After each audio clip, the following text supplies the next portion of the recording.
देखिए, जहाँ पर पति और पत्नी के बीच में मतभेद शुरू हो जाता है, तो पति का जो अगला डर होता है, वो होता है महिला के द्वारा 498 का आरोप लगाना।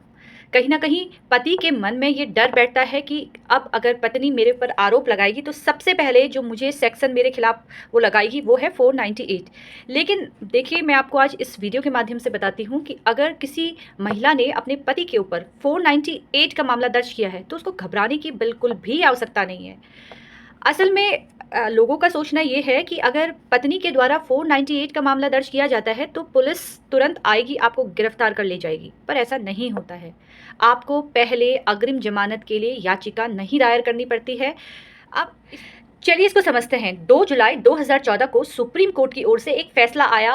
केस का नाम था अरनेश कुमार वर्सेस बिहार सरकार। इस पर कोर्ट के द्वारा साफ तौर पे बोला गया है कि जिस अपराध में 7 साल से कम की सजा होती है, वहां पर पुलिस आपको तुरंत गिरफ्तार नहीं कर सकती है। पीड़िता जो है थाने जाए, कंप्लेन दर्ज कराए और पुलिस आरोपी को पूछताछ के लिए थाने बुला सकती है। तब तक वो उसको गिरफ्तार नहीं कर सकती है जब तक कि सीआरपीसी के सेक्शन 41 के तहत वो उसको नोटिस नहीं भेजती है। यानी कि अगर आपकी गिरफ्तारी होगी तो उससे पहले सीआरपीसी का एक सेक्शन होता है 41, वो आपको के उसके तहत आपके पास एक नोटिस आएगा, उसके बाद ही आपकी गिरफ्तारी हो सकती है। आज का जो ये वीडियो है, ये पति और पत्नी दोनों के लिए है। देखिए, जब विवाह हो जाता है, विवाह होने के कुछ समय के बाद पति की ओर से या पत्नी के घर वालों की ओर से अधिकतर ये बोला जाता है कि आप एक जॉइंट अकाउंट खुलवा लीजिए।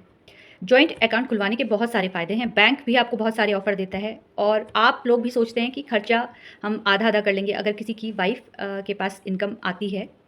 इस तरीके से हम अपना गृहस्थ जीवन आगे बढ़ाएंगे। लेकिन अगर इस गृहस्थ जीवन में किसी भी प्रकार से मतभेद हो जाता है, उस समय क्या ये जॉइंट अकाउंट खुलवाना सही है?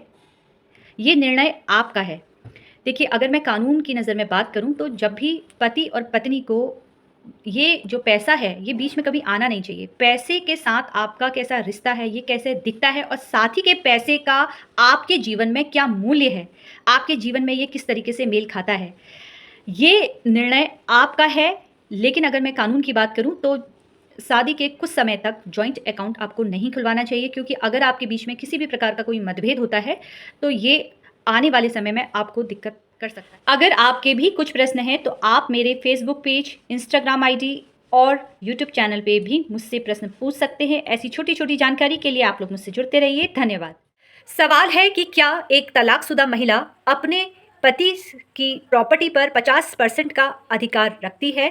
देखिए, अगर कोई महिला अपने पति से तलाक की मांग करती है तो ऐसी अवस्था में वो महिला अपने पति से मेंटेनेंस की मांग रख सकती है। यानी कि महिला अपने पति से भरण पोषण का केस कर सकती है अपने पति पर, लेकिन पति के द्वारा अर्जित की हुई संपत्ति पर महिला का किसी भी प्रकार से कोई अधिकार नहीं होता है। मान लीजिए कि अगर कोई संपत्ति पति और पत्नी ने मिलकर खरीदी है तो ऐसी अवस्था में उस महिला को ये कोर्ट में साबित करना होगा कि उसने ये प्रॉपर्टी मिलकर खरीदी है। ऐसी ही छोटी छोटी जानकारियों के लिए आप लोग मुझसे जुड़ते रहिए। धन्यवाद। जब पत्नी और पत्नी के घर वाले पति पर आरोप लगाते हैं, चाहे वो आरोप दहेज का हो, मानसिक हिंसा का हो, मानसिक क्रूरता का हो, घरेलू हिंसा हो या फिर 498A जैसा गंभीर आरोप लगाया जाता है, तो कहीं ना कहीं उनका मकसद होता है कि पति समझौता करेगा, समझौता करने को तैयार हो जाएगा, उनकी शर्तें मानेगा और कहीं ना कहीं पति डर जाएगा और एक भारी रकम पति से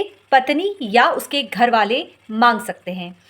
तो मैं आपको बता दूं कि अगर आप भी किसी के कहने पर, अगर कोई पत्नी किसी के कहने पर या अपने मायके वालों के कहने पर झूठा आरोप लगाती है, तो ऐसी अवस्था में अगर आप कहीं भी अपना गृहस्थ आश्रम बचाने की सोच रही हैं, आपकी सोच में कहीं ना कहीं अपने जीवन को एक नई दिशा के बारे में आप सोच रही हैं, आपको लगता है कि आप अपने रिश्ते को बचा सकती हैं, तो ऐसी अवस्था में आप कदापि 498A जैसा गंभीर आरोप पति पर ना लगाएं, झूठी रिपोर्ट पति और उनके घर वालों के खिलाफ ना करें। अगर आप ऐसा करती हैं तो ऐसी अवस्था में हो सकता है कि आपका रास्ता ससुराल के लिए हमेशा के लिए बंद हो जाए और लोगों के कहने पर आकर आपने आरोप तो लगा दिए, लेकिन जीवन अकेले नहीं कट सकता है। अगर आप भी कोई झूठा आरोप लगाने की सोच रही हैं, तो ऐसी अवस्था में मैं आपसे यही कहूंगी कि 498A जैसे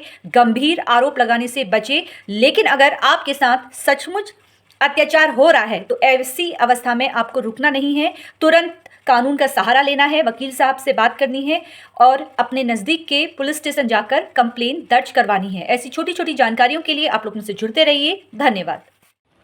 चलिए जानते हैं कि पति या पत्नी कितने साल में तलाक ले सकते हैं। देखिए, अगर पति और पत्नी के बीच में रिश्ता इतना खराब हो चुका है और अब रिश्ते को जोड़ने की गुंजाइश भी नहीं बची है, तो ऐसे में आप आर्टिकल 142 के तहत कोर्ट में अर्जी दायर कर सकते हैं और तलाक को आपकी मंजूरी दे दी जाएगी। ऐसे तलाक पे 6 महीने का भी अब इंतजार नहीं करना पड़ता है। ऐसी छोटी छोटी जानकारी के लिए आप लोग मुझसे जुड़ते रहिए। धन्यवाद।